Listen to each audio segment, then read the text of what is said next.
Hello ছাত্রীগণ, যাকে যে ভিডিওটি পোস্ট করছি সেটি হচ্ছে ক্লাস 10-এর লাইফ সায়েন্সের বংশগতি ও কয়েকটি সাধারণ জিন ঘটিত রোগের সম্বন্ধে।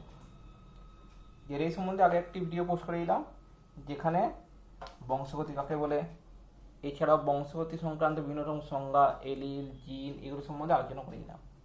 আজকে যে সম্বন্ধে আলোচনা করবো সেটা হচ্ছে মেন্ডেলের বংশগতি সংক্রান্ত পরীক্ষা নিয়ে। আমরা জানি মেন্ডেলকে বলা হয় কি বংশগতিবিদ্যার জনক। যে কেন বলা হয়? কারণ বংশগতি সম্বন্ধে যে সঠিক ধারণা, যে বংশগতির ফলে যে কিভাবে জনিত্রী জনু থেকে অপত্য জনুতে অর্থাৎ পিতামাতার থেকে সন্তান সন্ততিদের মধ্যে বৈশিষ্ট্যগুলো সঞ্চারিত হচ্ছে, তার সম্বন্ধে একটা যে সুস্পষ্ট ধারণা, সেটা প্রথম কিন্তু বিজ্ঞানী মেন্ডেল দেন। কিন্তু এই ধারণা দেওয়ার জন্য সেটা তো একদিনে তো সম্ভব হয়নি, তাকে কিন্তু অনেক বছর ধরে অক্লান্ত পরিশ্রম করতে হয়েছে এবং সেই পরিশ্রমের এবং বিভিন্ন পরীক্ষা করতে হয়েছে। পরীক্ষার পর তার সিদ্ধান্তে আসতে হয়েছে, আর তার ফলেই কিন্তু যে তিনি যে সুস্পষ্ট ধারণা নিজেও পেয়েছেন আর আমাদেরকেও দিতে পেরেছেন। এখন তাহলে এই সংক্রান্ত যে পরীক্ষাগুলো করেন, সেগুলো পরীক্ষাগুলো করার জন্য আগে কিছু প্রস্তুতি দরকার। তাহলে তিনি প্রস্তুতি কিনে নিলেন। প্রস্তুতি হচ্ছে যেমন প্রথমে তিনি তো একটি সঠিক জীব নির্বাচন করেন, একটা সঠিক গাছ, মোটর গাছ নির্বাচন, যাতে সেই পরীক্ষাটি সহজে হতে পারে। এমন কথা হচ্ছে তিনি মোটর গাছ নির্বাচন করেন কেন? তার পরীক্ষায় মোটর গাছ নির্বাচন করে কেন? কারণ মোটর গাছের কিছু বিশেষ গুণ আছে, যেগুলো যে খুব কম গাছেরই থাকে একসঙ্গে। যেমন কি মোটর গাছ হচ্ছে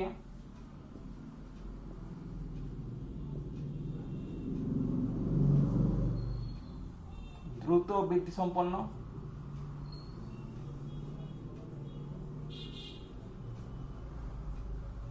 যেহেতু একবর্ষী জীবী মোটর গাছ, তাই এক বছরের মধ্যে কিন্তু যেটি মোটর গাছের পাতা, ফুল, ফল সব কিন্তু হয়ে যায়। তাই যেটা এটা নিয়ে কিন্তু যে পরীক্ষা করা কিন্তু খুব কম সময়তেই সম্ভব। দ্বিতীয় হচ্ছে মোটর গাছ বাগানে সহজে ফলানো সম্ভব।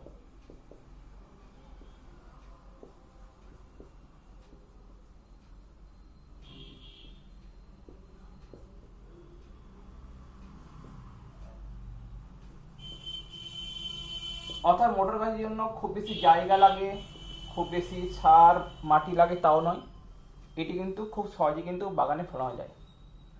মোটর গাছ হচ্ছে উভলিঙ্গ।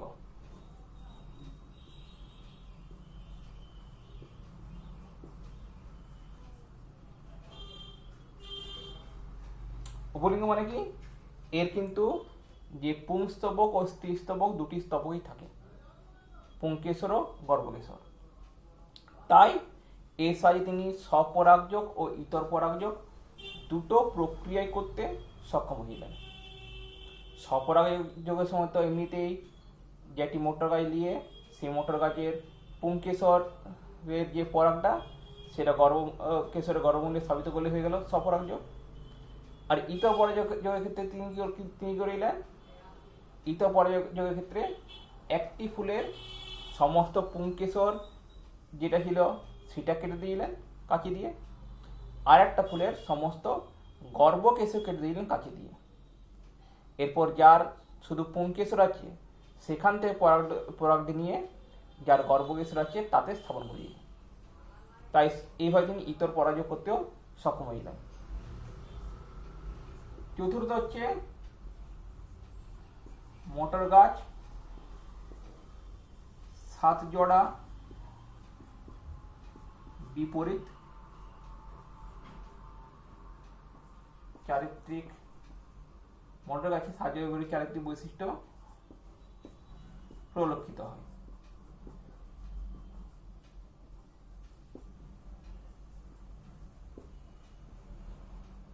মোটর গাছের 7 জোড়া বিপরীত চারিত্রিক বৈশিষ্ট্য দেখতে পাই, যেগুলো কিন্তু সহজেই আমরা লক্ষ্য করতে পারি, মানে খালি চোখে আমরা সেগুলো যে পর্যবেক্ষণ করতে সক্ষম হয়। তাহলে এত বেশি বৈশিষ্ট্য যেগুলো খালি চোখে দেখা যায় সেটা খুব কম গাছের মধ্যে আছে। যে মোটর গাছের 7 জোড়া বিপরীত চারিত্রিক বৈশিষ্ট্য কি? গাছের দৈর্ঘ্য,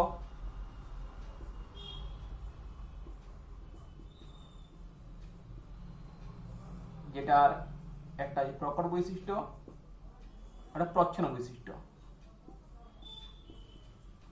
প্রকট বৈশিষ্ট্য হচ্ছে এই লম্বা, প্রচ্ছন্ন হচ্ছে বেটে। তারপর হচ্ছে ফুল ও ফলের অবস্থান,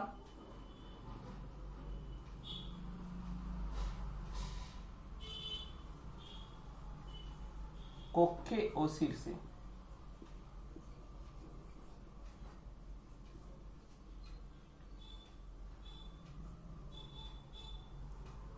ফলের রং, ফলের ত্বকের রং,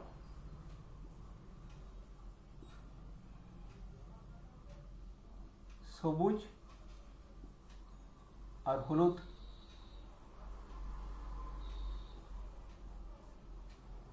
ফলের আকার,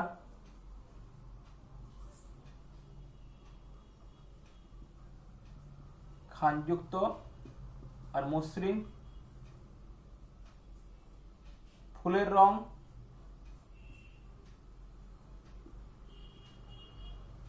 বেগুনি আর সাদা। বীজের আকার,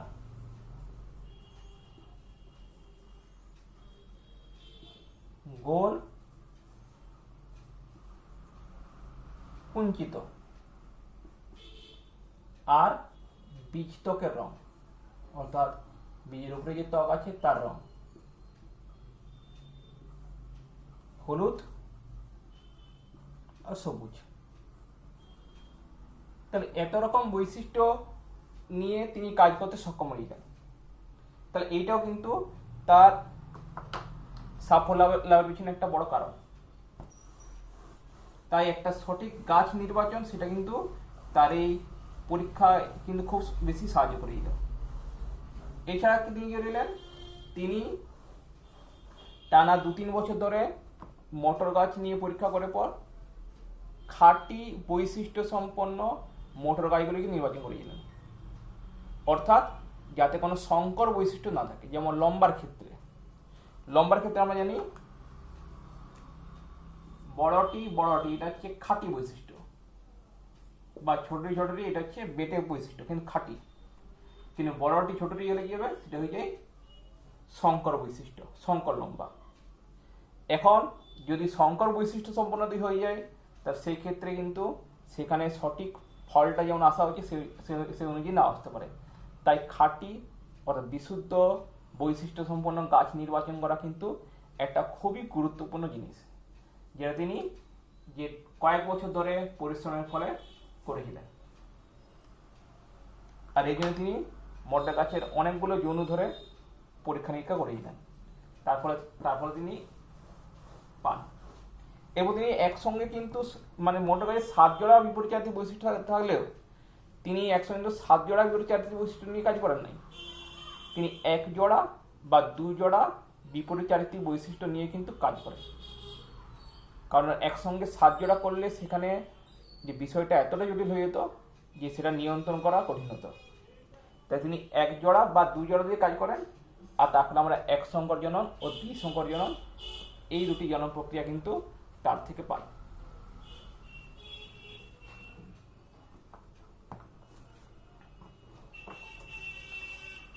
এবার হচ্ছে মটর গাছের উপর তিনি কিভাবে কাজ করেন। আগে বললাম মটর গাছের ক্ষেত্রে স্বপরাগজ আর ইতর পরাগজ দূরে করা সম্ভব। তিনি ইতর পরাগজ কীভাবে করেন সেটাকে বললাম। যেমন ধরা যাক, যদি থাকলো বেগুনি ফুল আর সাদা ফুল,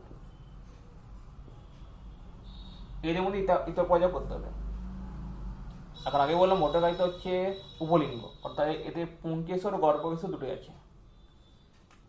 অর্থাৎ বেগুনি ফুলে আছে পুংকেশর আর গর্ভকেশর, সাদা ফুলে আছে পুংকেশর আর গর্ভকেশর। তাহলে পরীক্ষা কিভাবে করা যায়? যে কারণ যদি স্বপরাগ যদি ঘটানো হয়, তা স্বপরাগ করলে কি হবে? দুটো তো বেগুনি ফুলই আসছে, সেখানে দুটো ক্ষেত্রে তো বেগুনি, তাহলে তো সেখানে বেগুনি বসে হবে, কিন্তু বেগুনি সাদাই কি হবে সেটা কি করে দিব? তাই তিনি করিলেন যে বেগুনি ফুলের ধরা যাক পুংকেশর বাদ দিলেন, এরপর আর সাদা ফুলের গর্ভকেশর বাদ দিলেন। এবারে সাদা ফুলের পুংকেশরের যেটা পরাগ রেণুটা, সেটা তিনি কি করলেন? একটা তুলে দিয়ে বেগুনি ফুলের গর্ভকেশরে স্থাপন করলেন।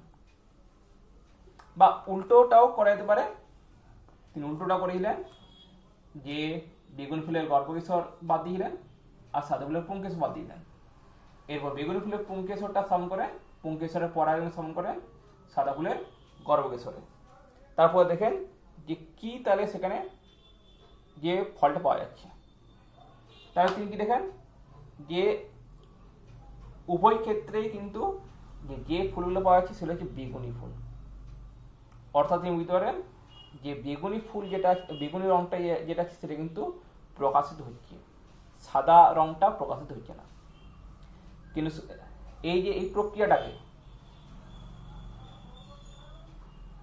প্রক্রিয়াটাকে যেখানে যে একটা ফুলের পুংকেশর বা গর্ভকেশর কেটে পর ইতর পরাগ ঘটনা যে প্রক্রিয়াটা, সেই তাকে বলা হচ্ছে কি যে রেসিপ্রোকাল ক্রস। অর্থাৎ বেগুনি থেকে সাদা আর সাদা থেকে বেগুনি, রেসিপ্রোকাল ক্রস বলা হয়। এর ফলে তিনি কি দেখেন যে সবগুলোই দেখি বেগুনি, অথবা বুঝতে পারেন বেগুনি রংটা প্রকট। কিন্তু শুধুমাত্র একটা শুধুমাত্র পরীক্ষা করতে হবে না, হয়তো দেখালো যে একটা পরীক্ষা হয়তো এটা পাওয়া গেল, অন্য পরীক্ষা পাওয়া গেল না। তাই তিনি বাকিগুলো ক্ষেত্রেও, যেমন যে লম্বা মোটর গাছ, বেটে মোটর গাছ, বা যেটা হচ্ছে ফলের আকার, খানযুক্ত মসৃণ বা ফলের রং সবুজ হলুদ, এগুলো নিয়েও পরীক্ষা নিরীক্ষা করেন। আর সেগুলোর ক্ষেত্রেও তিনি দেখেন যে কী রকম ফল পাওয়া যাচ্ছে, আর যে ফলটা পান সেটা সব ক্ষেত্রে কিন্তু একই রকমই ফল পান। অর্থাৎ সব ক্ষেত্রেই যে কোনো একটি বৈশিষ্ট্য তিনি দেখেন প্রকাশিত হচ্ছে, অন্য বৈশিষ্ট্য কিন্তু প্রকাশিত হচ্ছে না। এরপর দেখি আমরা যে মেন্ডেলের যে এক সংকর জনন পরীক্ষা, যে তিনি করেছিলেন সেটা কিভাবে করেছিলেন। তাহলে আগে বলেছি যে এক সংকর পরীক্ষা প্রথমে কি নেওয়া হয়? প্রথমে নেওয়া হয় যে খাঁটি বৈশিষ্ট্য সম্পন্ন দুটি গাছ। যেমন ধরি এক্ষেত্রে নেওয়া হলো বিশুদ্ধ লম্বা মোটর গাছ আর বিশুদ্ধ বেটে মোটর গাছ।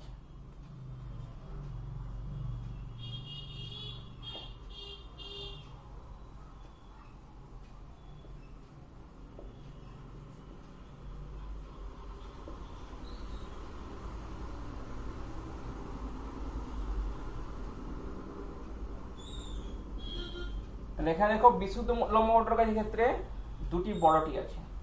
আগে বলেছি এই যে এক একটা টিকি বোঝাচ্ছে এক একটা এলিল। বড়টি মানে যদি লম্বা যদি হয় বৈশিষ্ট্য, তো দুটো বড়টি মানে দুটো হচ্ছে লম্বা বৈশিষ্ট্য। অর্থাৎ এই মোটর গাছের ক্ষেত্রে যে এলিলটি আছে, যে মানে যে জিনটি আছে, সেখানে দুটোই কিন্তু এলিল হচ্ছে লম্বা বৈশিষ্ট্য সম্পন্ন। অর্থাৎ এখানে কোনো বেটে বৈশিষ্ট্য নেই, আর এখানে আছে দুটো বেটে বৈশিষ্ট্য সম্পন্ন, অর্থাৎ কোনো লম্বা বৈশিষ্ট্য নেই। এরপর তাহলে যখন এদের মধ্যে ক্রস যখন হবে, অর্থাৎ পরাগযোগ যখন ঘটবে, তার পরাগযোগ ঘটার সময় কি হবে? যে এই যে এলিলগুলো আছে এদের মধ্যে কি হবে? যদি এটা ডিপ্লয়েড হয়, তা সেখান থেকে হ্যাপ্লয়েড অর্থাৎ গ্যামেট উৎপন্ন হবে। দুটো বড়টির মধ্যে একটি বড়টি এখান থেকে পাওয়া যাবে, যেটা গ্যামেট। আচ্ছা, তার আগে এটা বলতে এটা হচ্ছে পি জনিত ত্রিজোণ। জনিত ত্রিজোণকে পি অক্ষর দিয়ে চিহ্নিত করা হচ্ছে।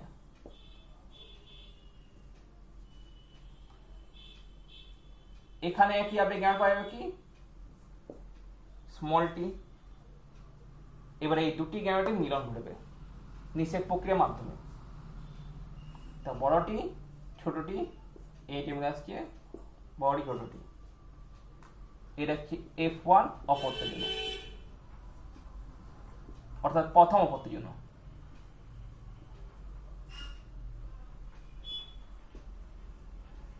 তাহলে প্রথম অপত্যের জন্য কি দেখা যাবে, যে মোটর গাড়ি পাওয়া যাচ্ছে সেটা হচ্ছে কি বড়টি ছোটটি, অর্থাৎ জিনগত বৈশিষ্ট্য হচ্ছে কি সংকর লম্বা, কিন্তু বাহ্যিক যেটা বৈশিষ্ট্য, যেটা বাইরে থেকে দেখে বোঝা যাবে, সেটা হচ্ছে কি লম্বা, কারণ লম্বা বৈশিষ্ট্য প্রকট পায়।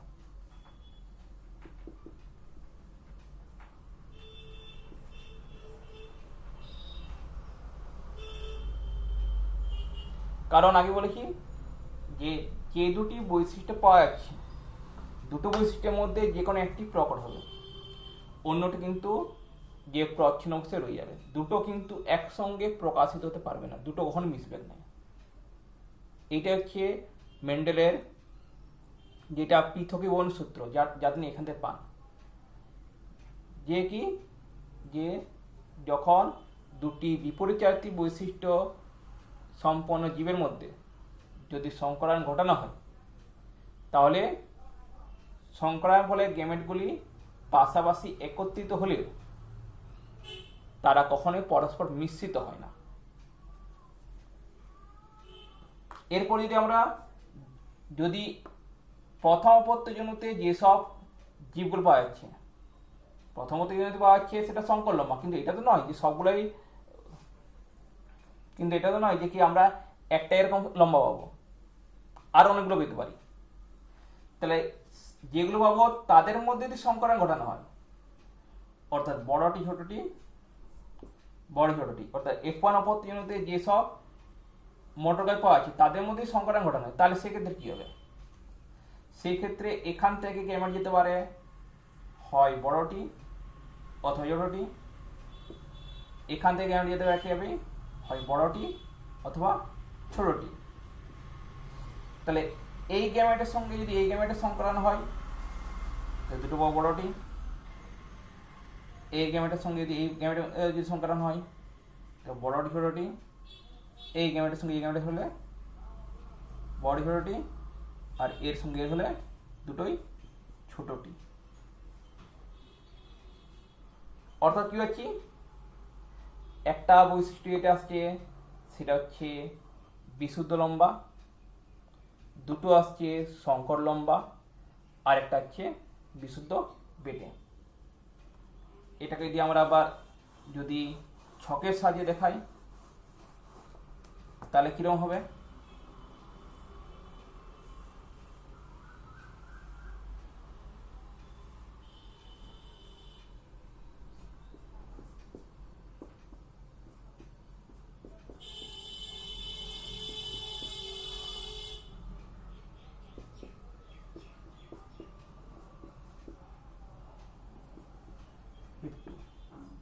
দ্বিতীয়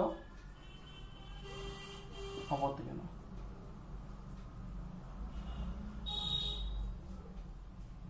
তা সেক্ষেত্রে কি দেখো, সেক্ষেত্রে যদি আমরা বাহ্যিক বৈশিষ্ট্য যদি লক্ষ্য করি, তাহলে বাহ্যিক বৈশিষ্ট্য হিসাবে এই তিনটে আছে, তিনটাই কিন্তু হচ্ছে লম্বা বৈশিষ্ট্য, কারণ লম্বাটা প্রকট।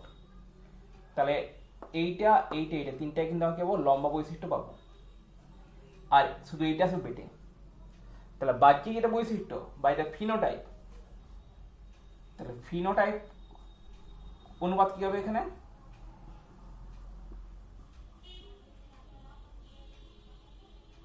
যেহেতু সেই অনুযায়ী আমরা পাচ্ছি তিনটি লম্বা আর একটি বেটে, তো 3:1।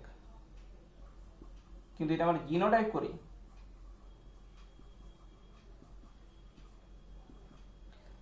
তাহলে সেই ক্ষেত্রে কিন্তু আমাদের এইটার মধ্যে পার্থক্য বুঝতে পারবো, কারণ জিনগতভাবে এই দুটো কিন্তু একই জিনিস নয়, পৃথক। তো সেক্ষেত্রে একটা হবে লম্বা, দুটি হবে বেটে, আরেকটা হবে না, একটি লম্বা, দুটি সংকর লম্বা আর একটি বেটে।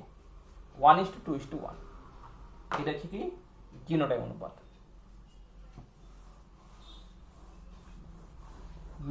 মেন্ডেল তো এই পরীক্ষা করে মোটর গাড়ির উপর, কিন্তু এই পরীক্ষাটা যে সঠিক যে সেটা যে কি বোঝা যায়, তবে এই পরীক্ষাটা সঠিক বা বটে নয় তার জন্য যে একই পরীক্ষা অনুসরণ করা হয় গিনিপিগের উপর। একটা নামে কালো গিনিপিগ,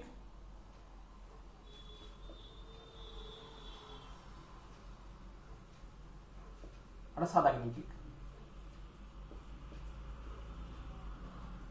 তা দেখা হয় এখানে কি পাওয়া যাচ্ছে, বিশুদ্ধ কালো, বিশুদ্ধ সাদা। গ্যামেটাকে আসছে বড় বি, এখানে ছোট বি, তাহলে বড় বি ছোট বি। এটা হলো পি জনিত ত্রিজোণ, এটা হলো F1 অপত্য জন্য প্রথম প্রতিজন্য।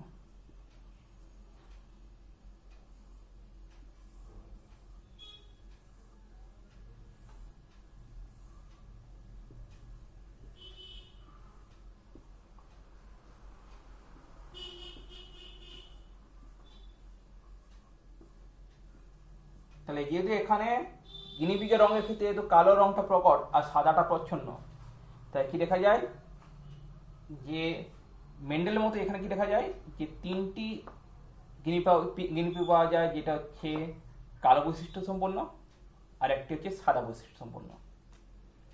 অর্থাৎ ফিনোটাইপ অনুপাত এখানে কি পাওয়া যায় 3:1, আর জিনোটাইপ অনুপাত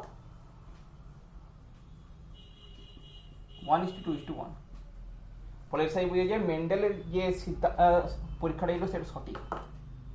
আর এখান থেকে কি সিদ্ধান্ত আসা যায় যে এক জোড়া বিপরীত চারিত্রিক বৈশিষ্ট্য সম্পন্ন জীবের মধ্যে যদি সংকরায়ন ঘটানো হয়, তা সংকরায়ন ফলে গ্যামেটগুলি পরস্পর একত্রিত হলেও তারা কখনোই মিশ্রিত হয় না, অর্থাৎ বৈশিষ্ট্যগুলি কখনো মিশ্রিত হয় না। উপরন্তু গ্যামেট দ্বিতীয় প্রতিজনিতে গ্যামেট গঠনকালে তারা কিন্তু পরস্পর পৃথক হয়ে যায়। তাই দেখো এখানে কি হচ্ছে, এখানে যেরা মিলিত হচ্ছে কিন্তু মিলিত হলেও কিন্তু দ্বিতীয় প্রতিজনিতে কি দেখা যাচ্ছে, এরা কিন্তু পৃথক হয়ে যাচ্ছে। দুটো কিন্তু বৈশিষ্ট্য ফলে যেটা সাদা বৈশিষ্ট্য এটা আছে, যেটা এখানে আমরা প্রকাশিত পাচ্ছি না, এখানে কিন্তু প্রকাশিত হচ্ছে দেখা যাচ্ছে। যেহেতু দ্বিতীয় প্রতিজনিতে এই বৈশিষ্ট্য প্রকাশিত হয়, তাই এটাকে প্রকটতার সূত্র বলা হয়। আবার যেহেতু গ্যামেটগুলো পরস্পর থেকে পৃথক হচ্ছে এখানে, তাই এটাকে পৃথকীভবনের সূত্র বলা হয়।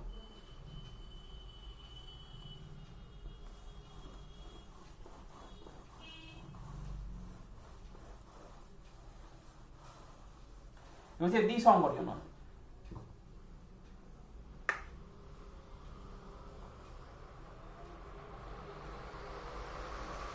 দ্বিসংকরজনের ক্ষেত্রে দুটি বিপরীত চারিত্রিক বৈশিষ্ট্য সম্পন্ন বা দুটি বিপরীত চারিত্রিক বৈশিষ্ট্যকে নেওয়া হয়। যেমন নেওয়া হলো বীজতকের বর্ণ ও আকার, হলুদ গোল, সবুজ কুঞ্চিত।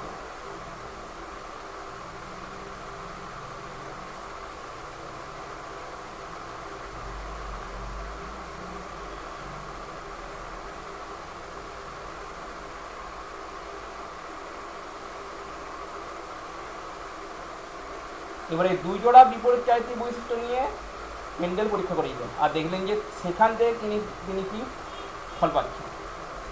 যেহেতু এখানে দুই জোড়া বিপরীত চারিত্রিক বৈশিষ্ট্য আছে, তাই এক্ষেত্রে যে তিনি জনন প্রক্রিয়াটি সম্পূর্ণ করে দিলেন তাকে বলা হচ্ছে কি দ্বিসংকর জনন। তাহলে কি ঘটে, এক্ষেত্রেও একই জিনিস ঘটে, দুটো এখানে হলুদ বৈশিষ্ট্য আছে, খাঁটি হলুদ হলুদ দুটো বড় ওয়াই, তাই এর মধ্যে একটি গ্যামেট আছে বড় ওয়াই, আর দুটি বড়ার মধ্যে একটি বড়া আছে গোল বৈশিষ্ট্যের। এখানে আছে ছোট ওয়াই আর ছোট ওয়াই। ফলে আমরা যে মোটর গাছ পেলাম ত্রিজনক,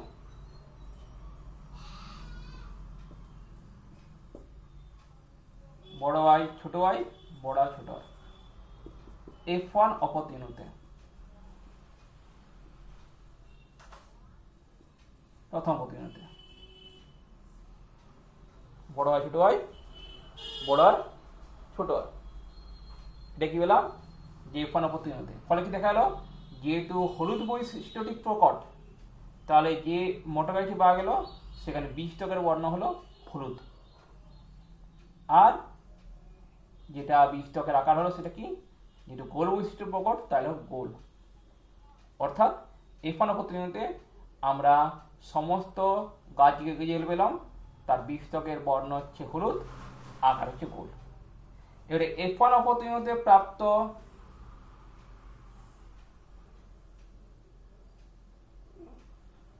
গাছগুলিকে নিয়ে সংকরায়ন পরীক্ষা ঘটালে সেখান থেকে আমরা কি পেতে পারি। তাহলে দেখো এখানে প্রথম কথা হচ্ছে এখানে 4 রকম গ্যামেট পাওয়া যায়।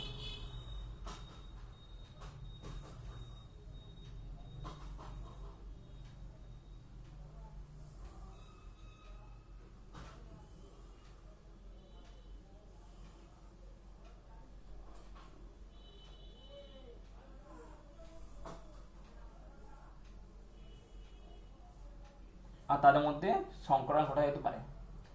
বড় ওয়াই বড় আর, বড় ওয়াই ছোট আর, ছোট ওয়াই বড় আর ছোট ওয়াই ছোট আর।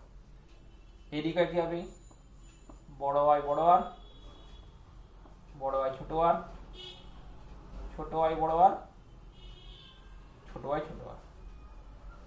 তাহলে এই দুটোর মধ্যে যদি ক্রস হয় তাহলে আমরা কি বৈশিষ্ট্য পাচ্ছি, দুটো বড় ওয়াই দুটো বড় আর, এটা সঙ্গে এটা বড় ওয়াই ছোট আর, বড় আর না বড় ওয়াই বড় ওয়াই, বড় আর ছোট আর, এটা সঙ্গে এটা বড় ওয়াই ছোট আর ছোট ওয়াই, বড় আর বড় আর, এটার সঙ্গে এটা বড় ওয়াই ছোট ওয়াই, বড় আর ছোট আর, এটার সঙ্গে এটা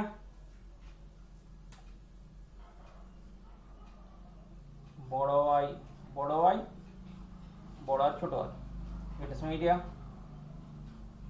বড় ওয়াই বড় ওয়াই, ছোট আর ছোট আর, এটার সঙ্গে এটা বড় ওয়াই ছোট ওয়াই, বড় আর ছোট আর, এটার সঙ্গে এটা বড় ওয়াই ছোট ওয়াই, ছোট আর ছোট আর।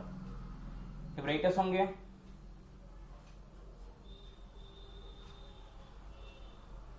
বড় ওয়াই ছোট ওয়াই, বড় আর বড় আর, এটার সঙ্গে এটা বড় ওয়াই ছোট ওয়াই, বড় আর ছোট আর, এটার সঙ্গে এটা ছোট ওয়াই বড় আর বড় আর, এটার সঙ্গে এটা ছোট ওয়াই বড় আর ছোট আর। এটার সঙ্গে এটা করলে কি হবো, বড় ওয়াই ছোট ওয়াই, বড় আর ছোট আর, এটার সঙ্গে এটা করলে বড় ওয়াই ছোট ওয়াই, ছোট আর ছোট আর, এটার সঙ্গে করলে ছোট ওয়াই বড় আর ছোট আর, এটার সঙ্গে এটা ছোট ওয়াই ছোট আর ছোট আর। তাহলে এখান থেকে যদি আমরা যদি প্রথম বার করে যদি ফিনোটাইপ অনুপাত যদি বার করি তাহলে কি পাই, এখানে দেখো ফিনোটাইপ অনুযায়ী অনুপাত হয়ে যাবে। এটা এটা কী পাবো আমরা, এটা হবে দুটো বড় হয় দুটো বড় হয়, মানে কি এটা হবে হলুদ আর গোল।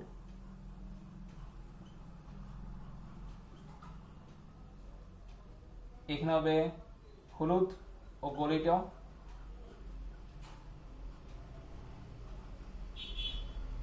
এইটা বড় হয় ছোট হয়, যেহেতু হলুদ বৈশিষ্ট্য প্রকাশ হয় এটাও হলুদ হবে আর গোল হবে। এইটা বড় হয়, এটাও দেখো হলুদ বৈশিষ্ট্য প্রকাশ হলে হলুদ হবে আর গোল বৈশিষ্ট্য প্রকাশ হলে গোল হবে, যেহেতু ওটা সংকর। এইটা হবে বড় হয় ছোট, বড় হয় আছে, মানে এটা হলুদ বৈশিষ্ট্য প্রকাশ আর গোল বৈশিষ্ট্য প্রকাশ। এটা বড় হয় এখানেও, তাই এটা হলুদ। দুটো ছোট আর আছে, তাই কিন্তু এখানে গোল হবে না, এটা কুঞ্চিত হবে। বড় হয় ছোট হয়, তাই এটা হলুদ, আর বড় ছোট আছে তাই এটা গোল। এটা বড় হয় ছোট হয় হলুদ, বড় ছোট তাহলে কুঞ্চিত। বড় হয় ছোট হয় তাহলে হলুদ, বড় বড় মানে গোল। বড় ছোট হয় হলুদ, বড় ছোট মানে গোল। ছোট হয় তো এটা হচ্ছে দুটো, যেহেতু ছোট হয় তাই সবুজ, আর দুটো হচ্ছে বড় হয় মানে গোল। দুটো ছোট হয় তার সবুজ, ছোট বড় মানে গোল। বড় হয় ছোট মানে হলুদ, বড় ছোট মানে গোল। বড় হয় ছোট হয় হলুদ, দুটো ছোট মানে কুঞ্চিত। ছোট হয় মানে সবুজ, ছোট আর বড় মানে গোল। দুটো ছোট হয় সবুজ, আর দুটো ছোট আর মানে কুঞ্চিত। তাহলে দেখি আমরা কটা হলুদ গোল পেলাম, একটা দুটো তিনটে চারটে পাঁচটা ছটা সাতটা আটটা নটা। তাহলে নটা পেলাম হলুদ গোল। এবারে হলুদ কুঞ্চিত করে পাবো, একটা হলুদ কুঞ্চিত, দুটো হলুদ কুঞ্চিত, তিনটে হলুদ কুঞ্চিত। সবুজ গোল কটা পাবো, সবুজ গোল একটা, সবুজ গোল দুটো, সবুজ গোল তিনটে, আর সবুজ কুঞ্চিত একটি। তাই এখানে ফিনোটাইপ যে অনুপাতটা পাচ্ছি বাহ্যিক বৈশিষ্ট্য সেটা হচ্ছে 9:3:3:1। এবার জিনগত বৈশিষ্ট্য দিলে কি হবে, আর দেখবো যে কোন ক্ষেত্রে সবগুলো একই রকম। যে দেখো বড় হয় বড় আর বড় না, এটা করা হচ্ছে, এটা শুধু একটি আছে, তাহলে এক আসবে।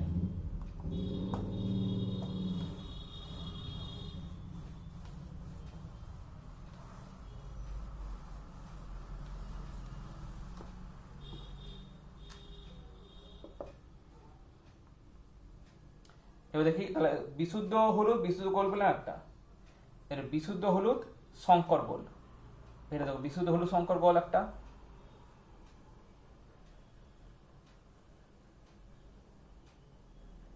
বিশুদ্ধ হলুদ শঙ্কর গোল আর একটা, দুটো।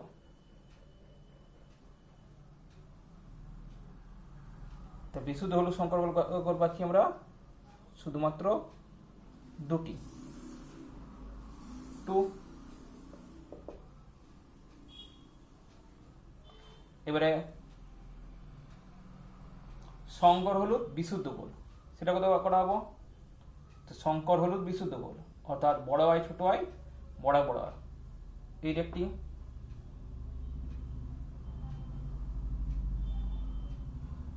এইটি একটি, দুটি। এবার শঙ্কর হলুদ শঙ্কর গোল, শঙ্কর হলুদ শঙ্কর গোল মানে কি বড় হয় ছোট হয় বড় আর ছোট হয়, সেটা করে পাবো একটি এখানে, একটি এখানে, দুটি, একটি এখানে, তিনটি, এখানে চারটি। অর্থাৎ এই বরাবর যদি আমরা সরে যাই তো চারটা হচ্ছে বিশুদ্ধ হলুদ শঙ্কর গোল। 4। এবারে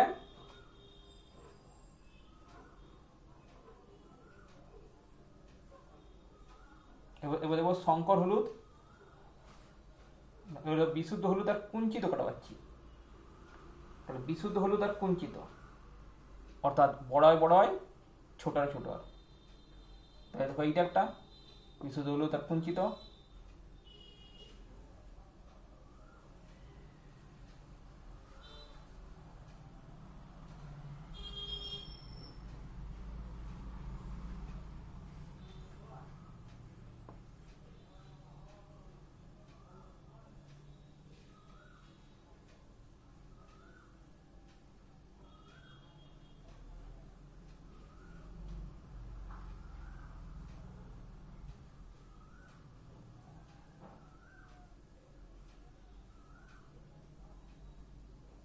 একটি পাচ্ছি।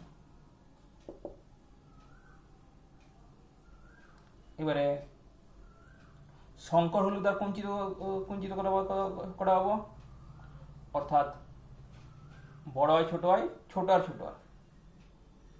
তাহলে বড় হয় ছোট হয় ছোট আর ছোট আর। এখানে পাচ্ছি একটি শঙ্কর হলুদ কুঞ্চিত, আর এখানে হচ্ছে আরেকটি শঙ্কর হলুদ কুঞ্চিত, দুটি।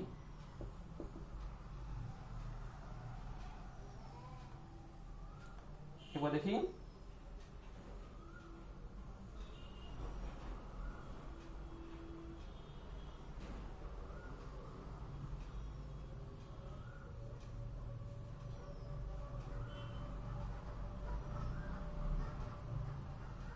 সবুজ আর বিশুদ্ধ গোল করা পাচ্ছি। তো সবুজ আর বিশুদ্ধ গোল অর্থাৎ দুটো ছোট ওয়াই আর দুটো বড় আর। দুটো ছোট ওয়াই দুটো বড় আর।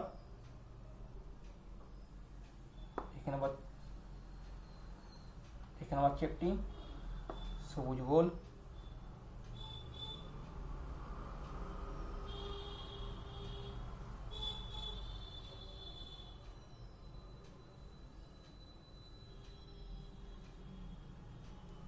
একটি পাচ্ছি। এবার দেখি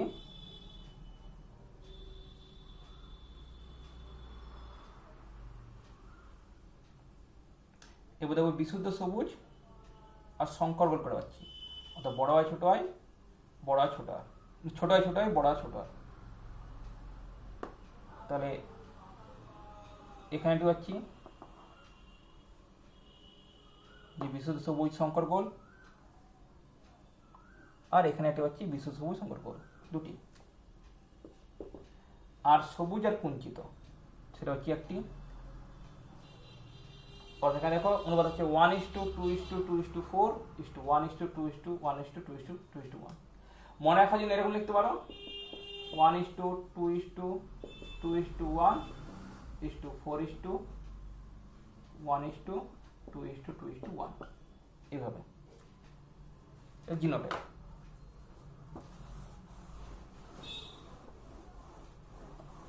তাহলে এখান থেকে কি সূত্র পাওয়া যায়?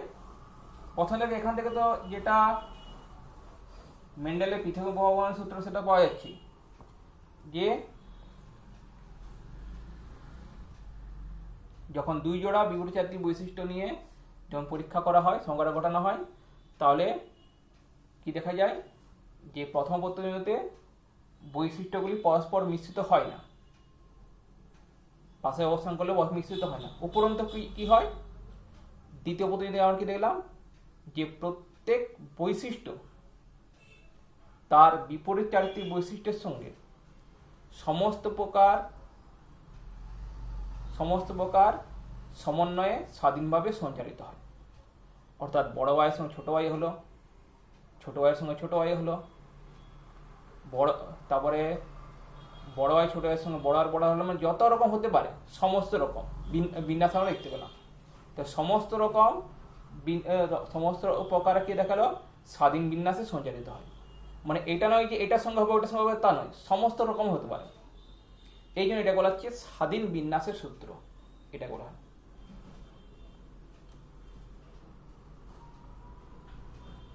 তো এটা হলো দ্বিসংখ্যক জনন। একইভাবে এই দ্বিসংখ্যক জননটি সঠিক বটে না নয় তার জন্য গিনিপিগের উপর একই রকম পরীক্ষা করা হয়, যে কি যে গিনিপিগের রং আর যে লোমের আকার দিয়ে মসৃণ সাদা, মসৃণ কালো আর এটা অমসৃণ আর কালো সাদা, এসব নিয়ে পরীক্ষা করা হয়। আর সেখান থেকে একই রকম ফল পাওয়া যায়, তাই বোঝা যায় যে মেন্ডেলের এই স্বাধীন বিন্যাসের সূত্র বা স্বাধীন সঞ্চালন সূত্র সঠিক। এরপর আমরা এটা দেখব যে মানব দেহের লিঙ্গ নির্ধারণ।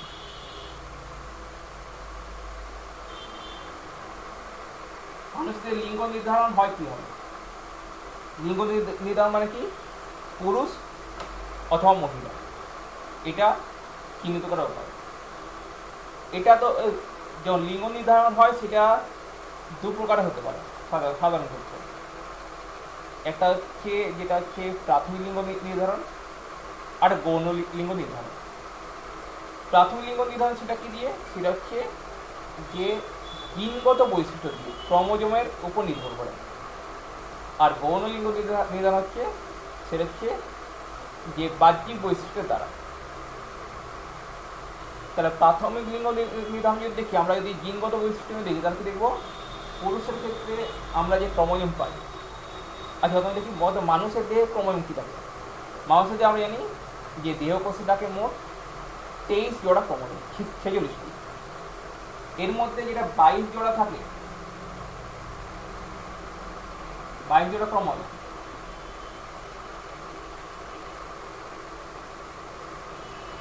একে বলা হয় অটোজোম।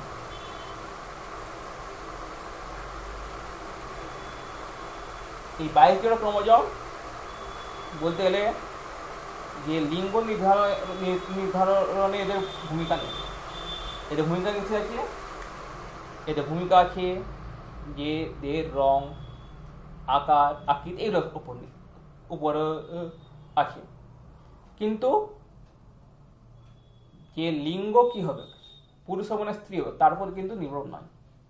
সেটা নির্ভর হচ্ছে বাকি দুটি যে ক্রোমোজোম আছে তাদের উপর, অর্থাৎ বাকি এক জোড়া ক্রোমোজোমের উপর। সেই এক জোড়া ক্রোমোজোমকে কি বলা হয়?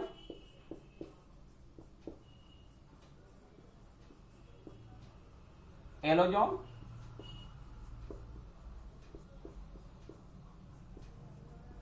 বা সেক্স ক্রোমোজোম।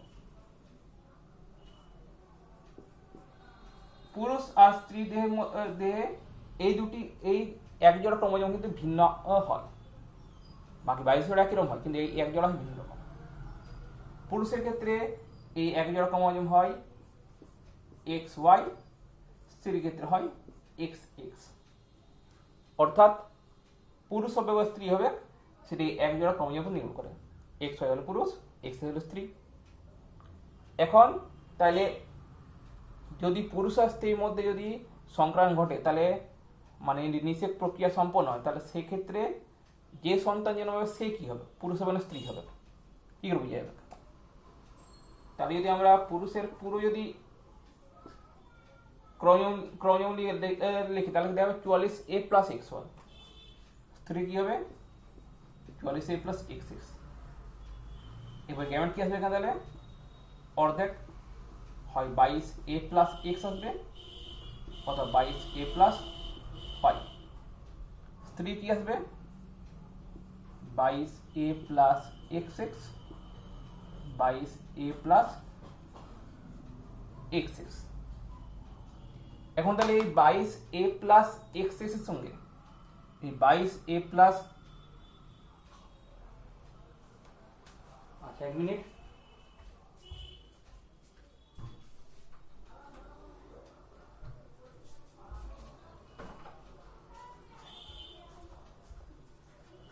এই 22A + X এর সঙ্গে এই 22A + X এর যদি সংকরণ হয় তাহলে কি পাবো? 44A + XX। 22A + X এর সঙ্গে যদি 22A + XX হয় তাহলে হবে 44A + XX। এটার সঙ্গে যদি এটা হয় তাহলে 44A + XY, আর এটার সঙ্গে যদি এটা হয় তাহলে 44A + এক্স ওয়াই। ফলে দেখো এখানে এক্স এক্স, এখানে এক্স অর্থাৎ হচ্ছে মেয়ে, এখানে এক্স ওয়াই, এখানে এক্স ওয়াই, তার মানে হচ্ছে ছেলে। অর্থাৎ ছেলে বা মেয়ে হওয়ার সম্ভাবনা কিন্তু দুটো ক্ষেত্রেই 50% করে, অর্ধেক অর্ধেক। কিন্তু ছেলে বা মেয়ে হবে সেটা নির্ভর করছে কার উপর? পিতার যে ওয়াই ক্রোমোজোমের উপর। কারণ মাতার ক্ষেত্রে দুটোতে এক্স, তো মাতার ক্ষেত্রে এটা আসুক বা এটা আসুক, উভয় ক্ষেত্রে এক্সই আসবে। তাই সেই ক্ষেত্রে তার উপর কিছু নির্ভর করছে না। পিতার এক্স ক্রোমোজোম আসবে না ওয়াই ক্রোমোজোম আসবে সেটার উপর নির্ভর করছে যে ছেলে হবে না মেয়ে হবে। তাই ছেলে বা মেয়ে হওয়া নির্ভর করে কিন্তু যে পুরোপুরি পিতার উপর, মাতার উপর নয়। আমাদের এখানে প্রাচীনকালে ধারণা ছিল, এখন হয়তো অনেক ক্ষেত্রে মনে হয় যে ছেলে বা মেয়ে নির্ভর করছে মাতার উপর, কিন্তু তা একেবারে নয়, সেটা নির্ভর করছে পিতার উপর।